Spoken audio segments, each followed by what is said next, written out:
Welcome to the Autistic Delicatessen. Let me tell you something. Let me tell you something. The food is great.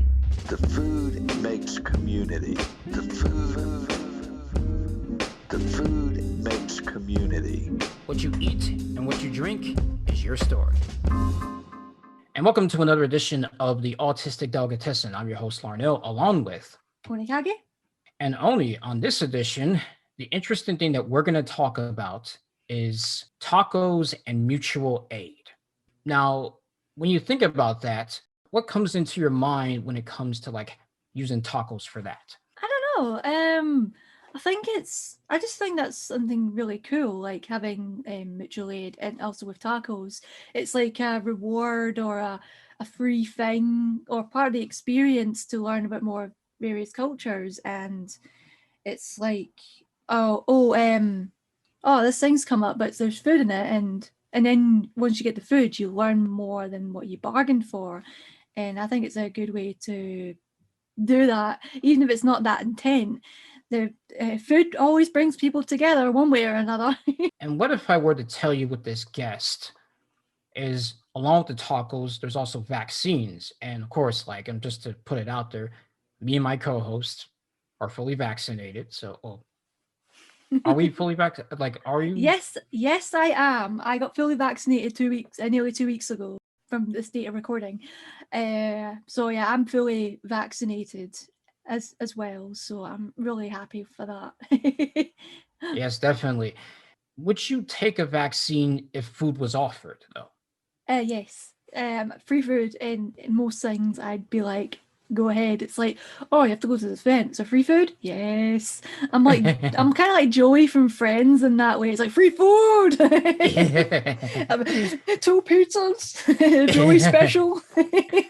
I was thinking it was gonna be pizza, in terms of the fact of like, oh, there's free pizza. Oh, come on, we gotta get vaccinated. That would be my dream. But tacos is a cool thing because it's like an all-rounder, and a lot of people love tacos.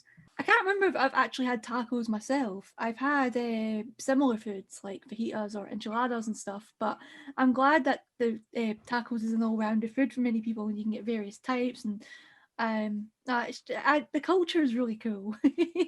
For me, whether it's food or dessert or nothing, I would still get vaccinated because for me, it's just as long as it's out of the way, that's the biggest thing though. But I wouldn't mind food though. So yeah. I would get vaccinated regardless because I'm not afraid of needles. I just see them as a minor inconvenience. And for those who are scared of vaccines and scared of needles, I don't know if this helps, but it's not a big deal. It's over and done with really quickly. And as long as you don't look at any needles or anything, it's really not that bad. And it's just over really quickly. But if you are scared, if you're allowed, have someone with you, or maybe ask the nurse to hold your hand or something, like squeeze it or something to get another distraction.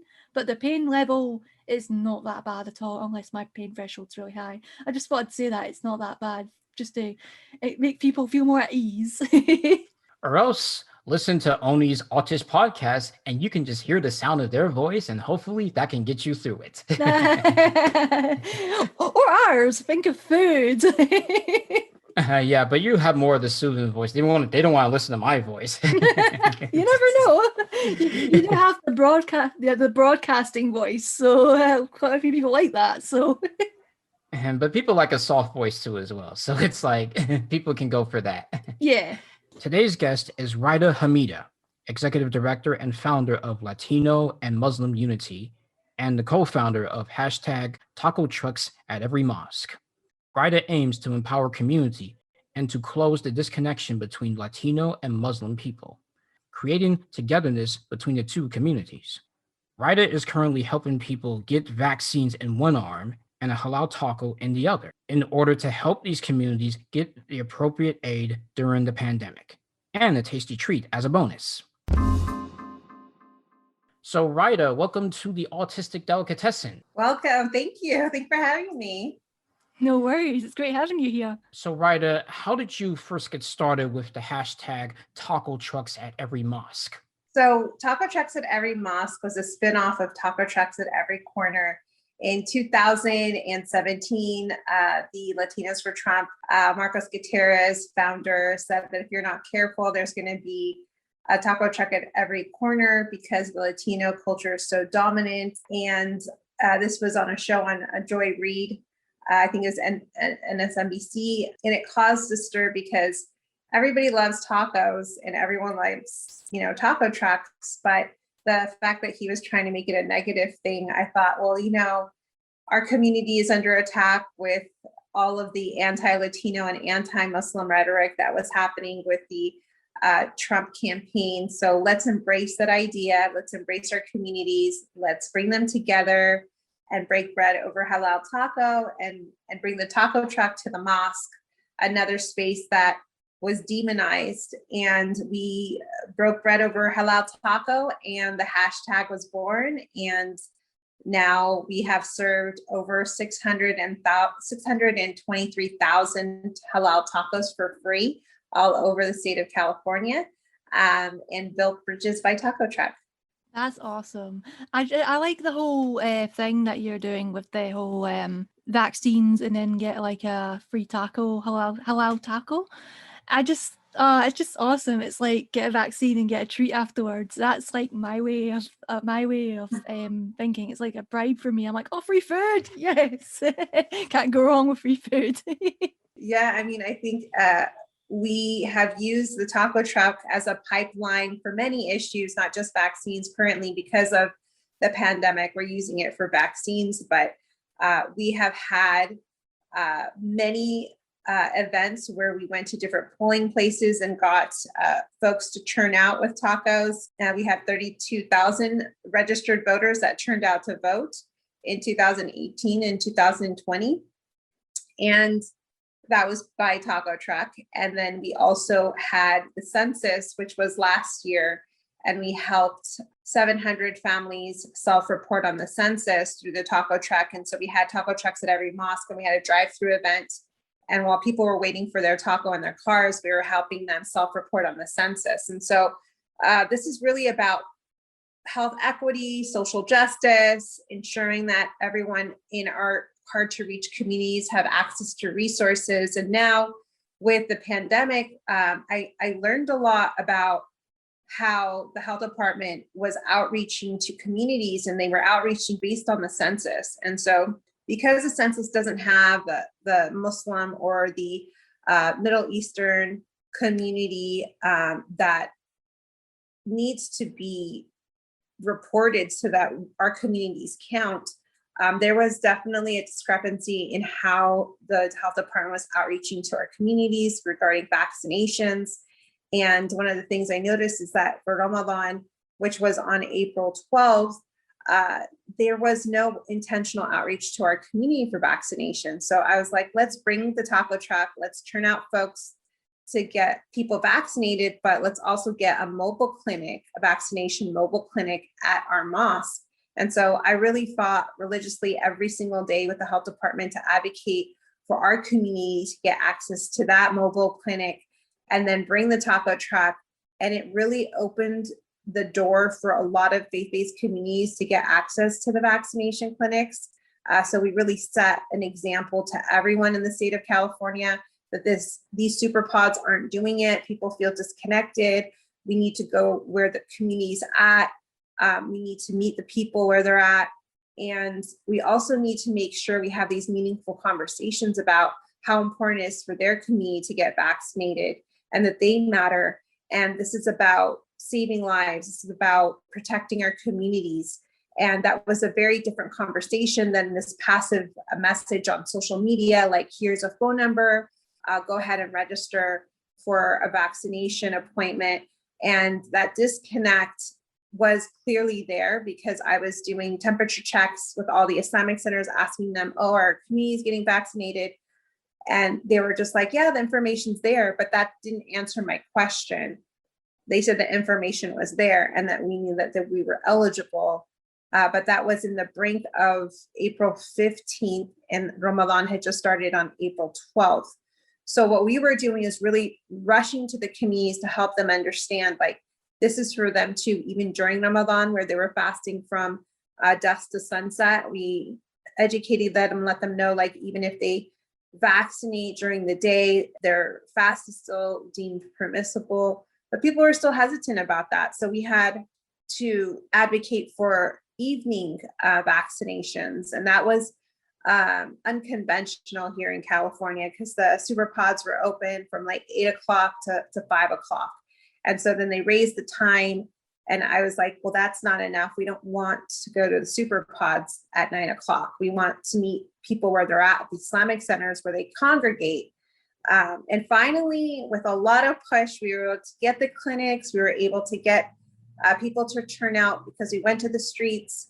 We spoke to people at the restaurants. We spoke to people at the car wash. We spoke to people at the markets and really had meaningful conversations with them. And because we're trusted messengers and we created taco trucks at every mosque, everybody was so excited. They're like, wow, this is such a safe space for us. And we trust this platform. And so we have had now over 600 people get vaccinated by Halal Taco. Wow.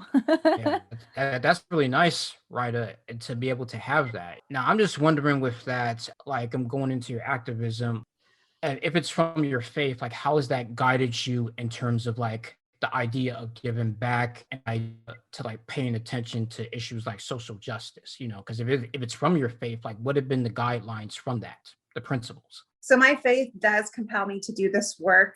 Thank you for asking that question, because a lot of times people are politically inclined to do this, but actually this is part of my philosophy as a Muslim. We always have to ask, what can we do more for the community? And by serving the community, we're serving God. And so we have to make sure that our neighbor has the resources they need to survive and to thrive. And we want for ourselves, we want the best for ourselves, but by wanting the best for ourselves, we really want the best for the communities that we live in. Because when a community member is injured or hurt, it feels like the whole community is hurting. And so we don't operate in silos. We have to make sure that we serve everyone, regardless of their faith, regardless of their ethnicity. This is a movement that really unites all people. And people need to understand that Muslims are not all Arabs, that the vast majority of Muslims all over the world are actually Asian. And so when we're looking at the anti-Asian hate, we're also looking at the Muslim issue with the overlap of the anti-Muslim rhetoric. When we're looking at how the Muslim community, people don't understand that the Muslim community has the actual fastest growing Latino population that is converting to Islam, and a lot of times by marriage or cultural values that are the same within the community. And then the largest Muslim population here in the United States are actually Black. And so when we're looking at Black Lives Matter, we're also looking at how that is another overlap in the injustices that Muslims experience. So they're experiencing not just the anti-Muslim hate, they're experiencing the Asian hate, they're experiencing the Black and like the police brutality.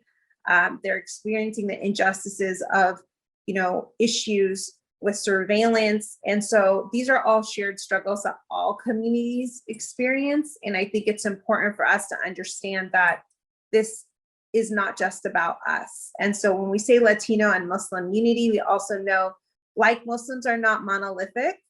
Neither are Latinos. There are Asian Latinos, there are African Latinos, there are different ethnic groups within the Latino community. And we need to understand that we all are sharing this struggle and that we can't fight it alone. And that's why we say we fight hate one halal taco at a time. And it's not just about a taco truck.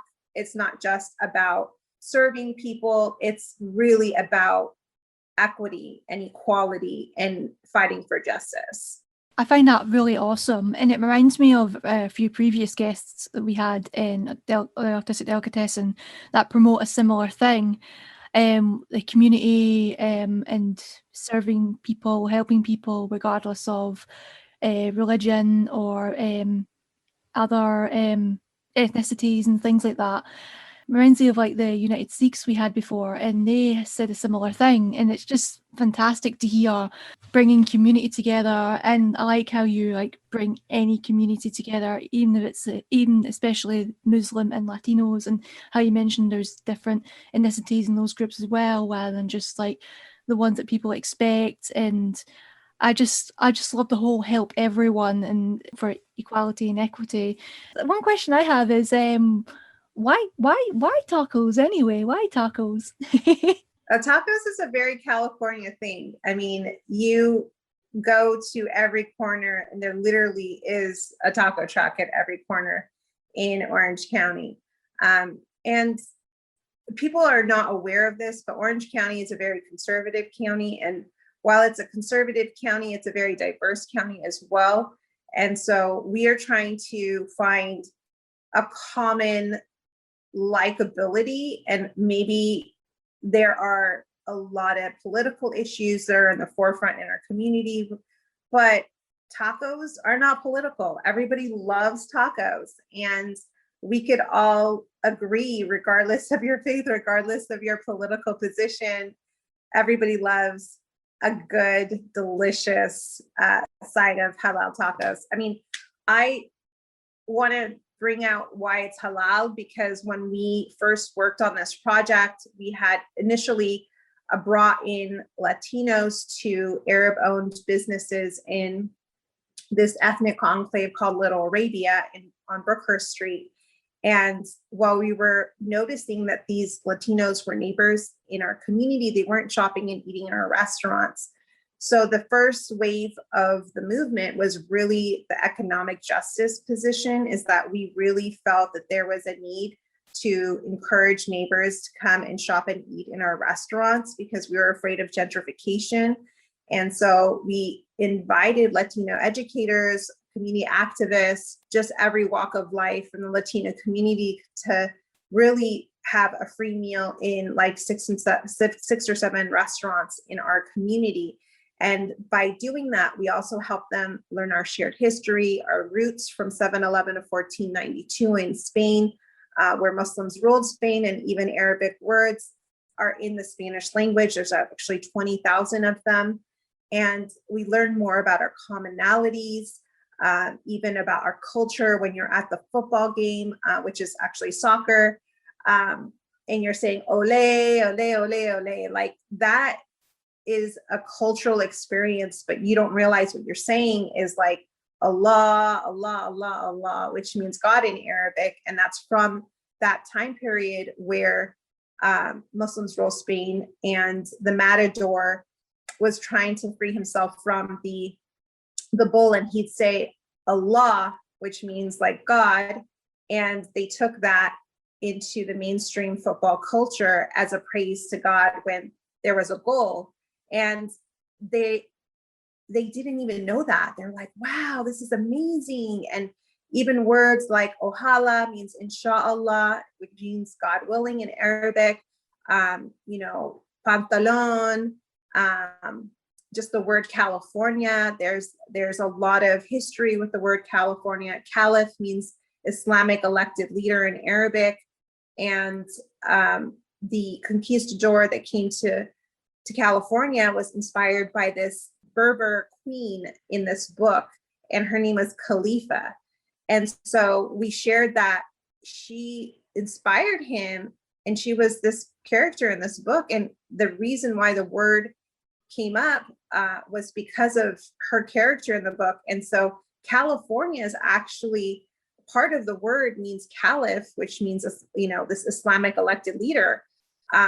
And that's pretty important for people to understand when they're looking at history and they're looking at our food, that there's just so much to bring people together. And there's so many more things to share and celebrate than the differences that really separate us. And even with the differences, we celebrate our differences because that makes us unique, that makes us authentic, and we share those experiences. So Ramadan was approaching in 2017, and I wanted to now create a space for Muslims to shop and eat in a space that was Latino centric. And what better way was the taco truck at that time, especially because it was being demonized. And so now 66,000 people over the state of California have had that taco truck experience that never had it before in our communities. And while they were doing that, they learned about our culture, they learned about our faith, they learned that we are just like everybody else. We want the same things, but more than that, we're here to serve the community. We're not just here to serve ourselves. That was something, Ryder, and really commending you and your faith for really doing that, because most people would not think of a taco truck at a mosque, though. And on that, do you have any plans on expanding the whole idea of hashtag taco trucks at every mosque to like different places around the country as well as like internationally? You have any thoughts on that? Yeah, I mean, I think we are open to doing this anywhere. I think what people don't realize is that this is a movement. This is not just a pop-up event. And so like with the vaccines, and we saw that the need for communities to be vaccinated, and we did this through this creative project, Taco Trucks at Every Mosque. We are looking at any opportunity to be creative in bringing communities together for social justice. So we see ourselves in New York, we see ourselves in Florida, we see ourselves in Chicago.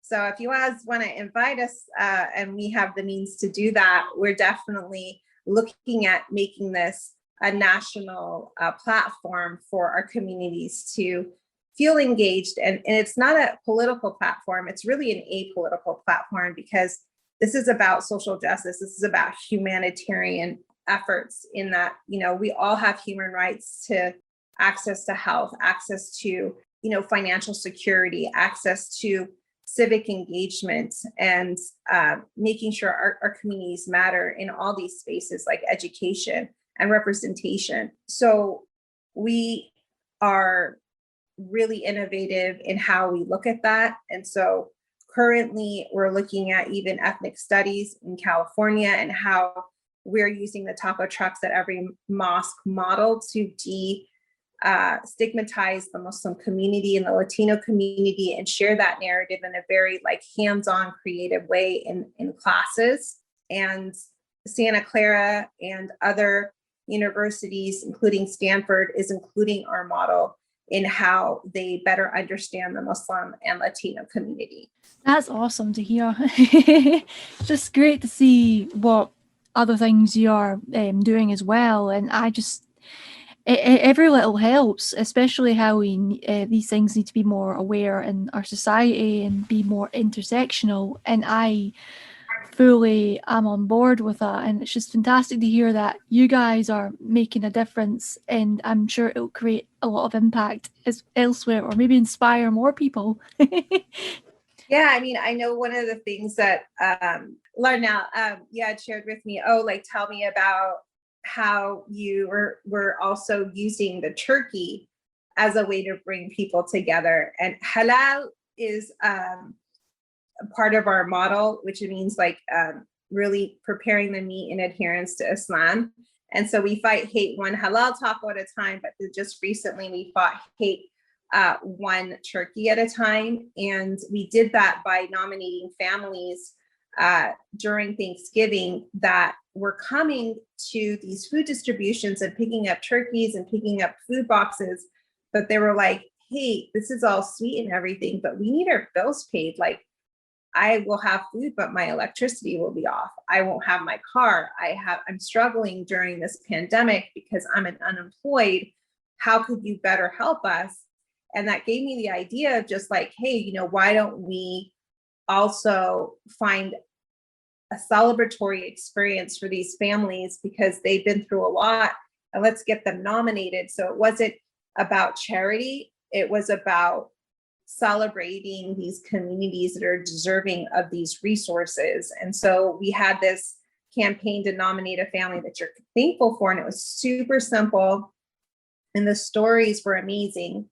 And so it wasn't that you had to go and apply through this bureaucratic process, but it was really simple. We just ask a few questions and just tell us, like, why you want to nominate your neighbor or your friend or your family member or your coworker, or anyone that you feel that is deserving of this recognition versus deserving of this charity. And we had such a positive response because a lot of people just never knew how to ask for help. And some of them are even middle-class folks. And we were able to learn so much about the community and what they've been through. And we were able to help get people's cars back, pay their mortgage, pay their electricity, turn back their phones. And it was heartbreaking to hear these stories, but also it was so relieving to know that we were doing our part during this pandemic, not just to serve communities a side of tacos, or even the turkeys themselves were gourmet style. We had partnered with Fresh Choice Marketplace, a halal market that prepared these beautiful cooked turkeys. And then Mother's Market we partnered with to do all the trimmings. I mean, you're talking about the epitome of all Thanksgiving dinners. We had mashed potatoes, potato salad. There was the pumpkin pie, the rice, the stuffing. I mean, everything. And so it was just not just about paying their bills, but it was giving them this loving, nurturing, fun experience. Like, this is a holiday. We brought back the holidays. We brought back the spirit of family and something to look forward to. And so this is really what the movement's about, is just giving someone something to look forward to and making them feel like they belong and ensuring that they matter. And really, for that, Rida, it kind of sounds like also the principles of your holy book of the Quran in terms of how one gives back, related to the Prophet Muhammad on that. And it's more as on a fun term, Rida, I was wondering, do you have like a favorite type of taco or a favorite food that you want to share with us? Yeah, I mean, I love carne asada, and it's top sirloin, and they cut off all the fat. And I like just the authentic street taco experience with the corn tortilla and the cilantro and the green salsa. I personally don't like the onions, so that's my favorite taco. And I'll eat 4 to 6 if I can anymore, and really enjoy that experience. And I can't be interrupted when I'm having that taco, but it really does make me happy. And I think that whenever you serve something with love, you can't deny that you're going to open that person's heart, and that person is going to be feeling a sense of belonging and a sense of trust towards you. I mean, people have invited folks to their homes for dinner, and you don't make them pay a fee. And so at our events, we don't make people pay a fee. We fundraise. I actually fundraise to get these tacos to the community for free. And they're so like, wow, why is this free? And just like, well, we're inviting you to our spaces, and we're really making sure that you feel loved, and you don't feel that way if you're making somebody pay for it. So a lot of times people don't understand, like, this is not our taco truck, by the way. We partner with different taco trucks all over the county or all over the state, or, in other spaces, to build community. And so what we do is we partner with the local halal market to prepare the meat, the chicken breast, and the top sirloin steak. And then we have that pre-marinated and pre-hand cut before it even gets to the taco truck. And then the taco truck owner comes and picks up the meat. And I'm talking about hundreds and hundreds of pounds of meat. And then he goes to the mosque, and then we set up shop. And even the taco truck owner has to make sure that all his materials and products are lard free and have no pork in them, because that's what makes it halal. And it's really a whole cultural experience that even the taco truck owner is first, experiencing with our project. And now he loves the meat, and he orders his own meat and serves it up in his taco truck corner. And people are like, wow, this meat is so good. And it's really showing that like we're not doing this half-assed. Like this is 100% love for the community.